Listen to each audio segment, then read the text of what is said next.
Hello everyone, welcome to this video. In this video we are going to take a look at a room database and how to use room database, what is room database, and how it is going to be useful for us to use room database in our app, in whatever app we are developing. Room DB is supposedly gives an edge where we are using SQL databases, SQLite databases, because Room is basically a wrapper around SQLite, and it's more easy and more robust than SQLite. How you can ask? That is because it takes away the pain of configuring all the factories and cursors and everything, and it also does one more big thing, which is compiling SQL queries at the compile time, and figuring out any if there is an error in the SQL query. It will tell us whether there is a problem. So that's a big plus for me. So I'll show you guys how to use a basic room database, and for that we need few main components. First thing is called as an entity. So entity is basically a thing which is basically a table. That's it. If you are if you are coming from the relational tables and relational database side, you know entity is basically a table. That's it. When creating entity, you would be using this at entity, and you will be saying what table name it is. That's it. And since in roomdb here, see the advantages. You would have been using Pojo classes before to to send data to and from the database, but now you don't need that because you have something called as entity, and this entity can actually do those things for you. You can also see that I have something called as primary here. Yeah, you can use your primary key, unique key, constraint, or in all those things are possible, but to keep it simple I'm just using these. And I'm also having a big constructor here. Why am I having big constructor? Well, when I create this object, I want to have all this data when creating itself. That's why I just made it up like this, and a bunch of getters and setters. That's it. So that is our schema. This is actually our schema, our table with all these values and everything. So this order is exactly our table column is going to be, and that is our entity. So the next thing we need for our repo to work is something called data room database is something called as DAO objects, data access objects. So these are basically an interface here. The DAO is basically our interface which takes our entity and uses that entity to interface with our database and then perform the operations. What operations we have seen right here. So this is basically the insert and update and everything. What am I doing? I'm just annotating. You can see here I'm just annotating with insert in here. I'm just saying insert, and I'm just writing a function called insert, and I'm just passing this account object. That's it. I didn't define this anywhere else. Where it gets defined, it gets defined on the room implementation stuff. Like when you compile room database, it automatically creates all these things for you. And there is this update, you use at update. Then if you want to delete, you just use at delete. But then if you want to do something else, like if you want to run some special queries like search, or some delete from some finding, some select star from this table, all those things, you can just use the query notation, and you can just say whatever query you want. And here is also the other thing is, other power of this room is, you can actually, like if you make a mistake in this query, sometimes in Android if you just use SQLite, you would never find it out, but in the room you can easily find it out, because since it compiles everything, and you can easily find out the error in SQL queries. So that is the thing about DAO. But then what else we need? We also need something called as a database. We saw our entity, we saw our DAO. Now we have something called as entity. So the entity database is basically the database abstract, our database class. See, this is the database class we have. This database class extends something called a room database. So as you can see, like extending the SQL helper and stuff like that only. But bear with me here, since if you when you are creating this room callback and everything, what is happening, you are actually making the room database instance to take all the things you have already have here. Like I have, what I'm doing here is I'm just using async task to populate the DB when I just want the DB to have some values before, like doing any operation. So like default I just used all these values to have the to have it as a dummy data. That's it. Now if you take a close look here, we have something called as a database builder. So what this database builder does, it takes your application context, and since here I have something called as a account database, I'm just creating account database. I'm also giving the name as account database, and then I'm just building it. That's it.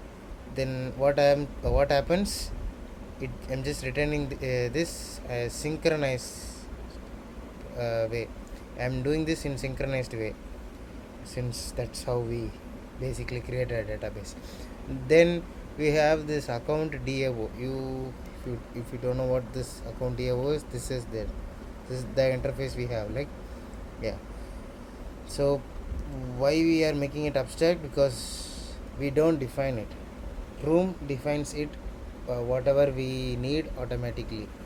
And then again, while populating, since I'm just inserting anything, I don't even need anything, I'm just putting the dummy data in here.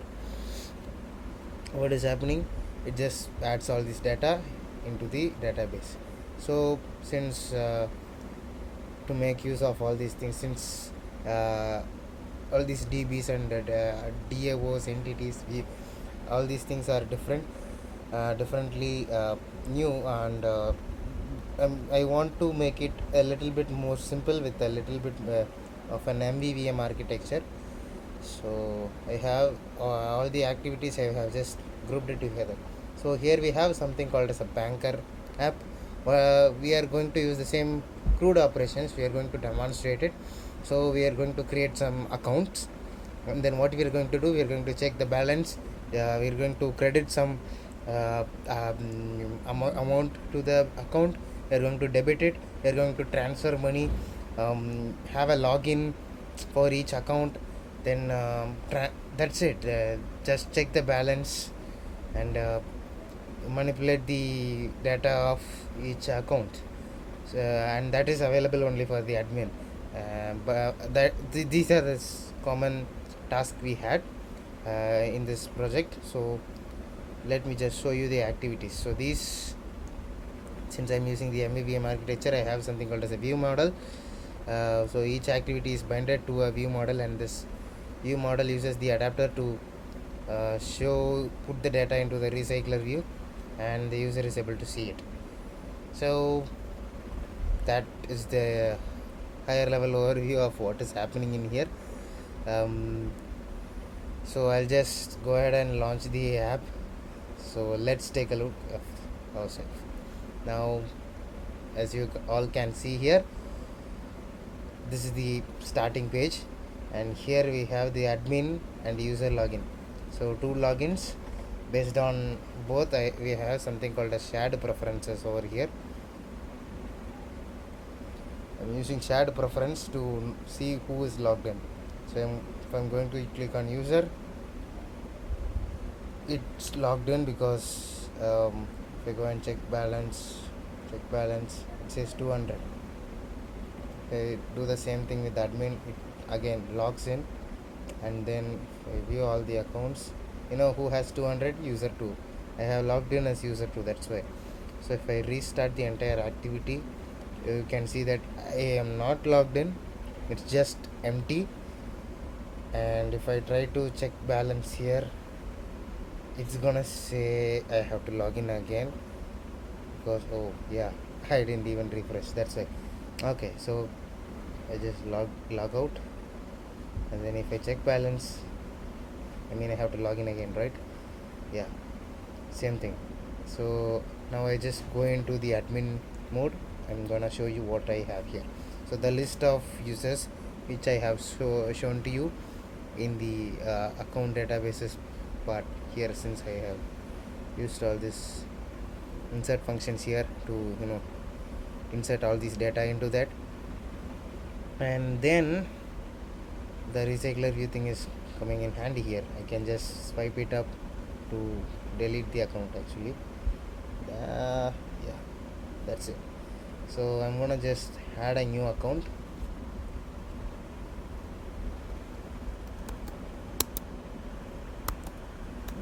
It's 301 5000 savings account.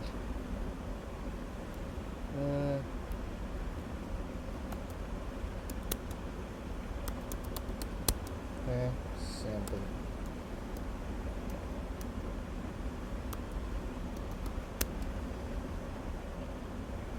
That's it. Going in, it's there. So this is my account now. If I go in and try to log in with that account, so the account number is, yeah, what did I give?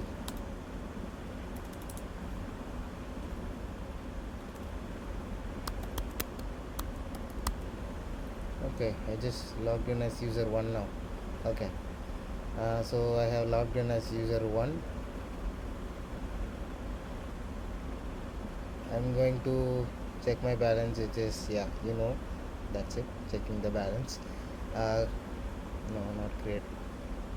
I'm gonna have to, I'll credit some money in there, which is 1500. Yeah,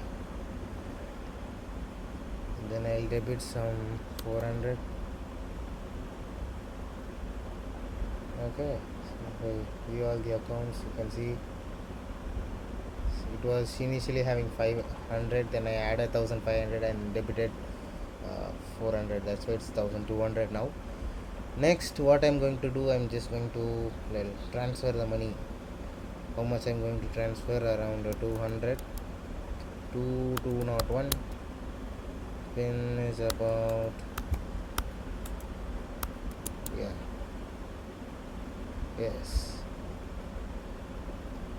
So yeah, I took the 200 from here and I put it there, that's it.